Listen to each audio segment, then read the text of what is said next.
Well, here's a quick look at the E-mini S&P for Friday, December the 18th, 2009.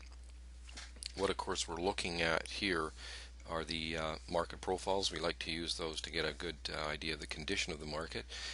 This profile I'm circling right now is today's market profile and volume profile. This is what occurred yesterday. The red rectangle here is what occurred overnight. We were suggesting that the 1099 area would be a good resistance area going into today. You can see that overnight it did move quite a bit above it, but it did close back down here, which is where the RTH, or regular trading hours, opened. And so it did act as a good support, and that was good to see. And the market came down. We were also suggesting that the 92 area was a crucial area. Well, the market did come down and hit on 92. And moved through it fairly quickly. It did have one bounce. It bounced when it first hit 92 as the market sold off. It did bounce 2 points when it was hit, and then came down and made the new low for the day. Even though it did stay under there for, let me see here, well, you could say approximately 30 to 40 minutes. It didn't hold, and the market came up and eventually rallied really for more or less the last 2/3 of the day when that low was made.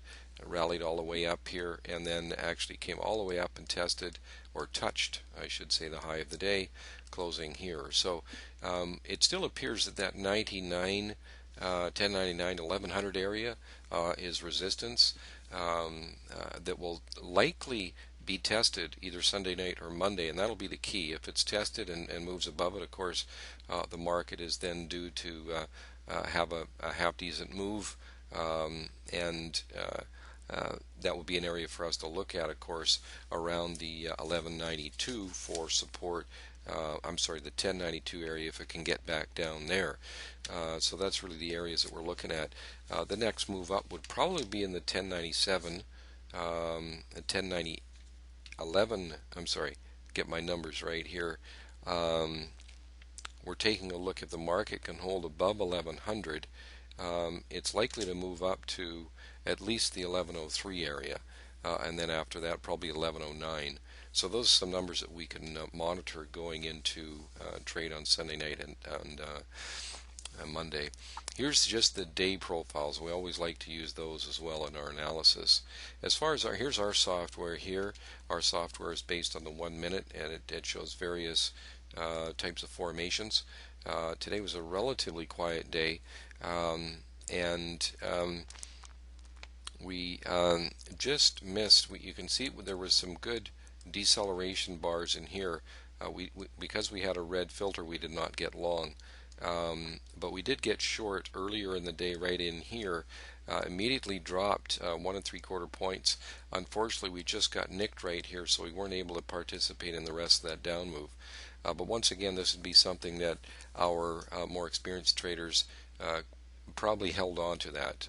Certainly not all of them, but some of them that were looking more into the condition of the market as opposed to just a strict trading system, black and white kind of thing. Then the market did come up. You can see it had a bit of a rally there. We did get long in here. It did move to our first objective, and that was it. So it ended up by being a break-even trade. So we actually only ended up with 2 trades today. Second one was break-even. The first one had a nice profit, hitting both of our first and second objectives very quickly.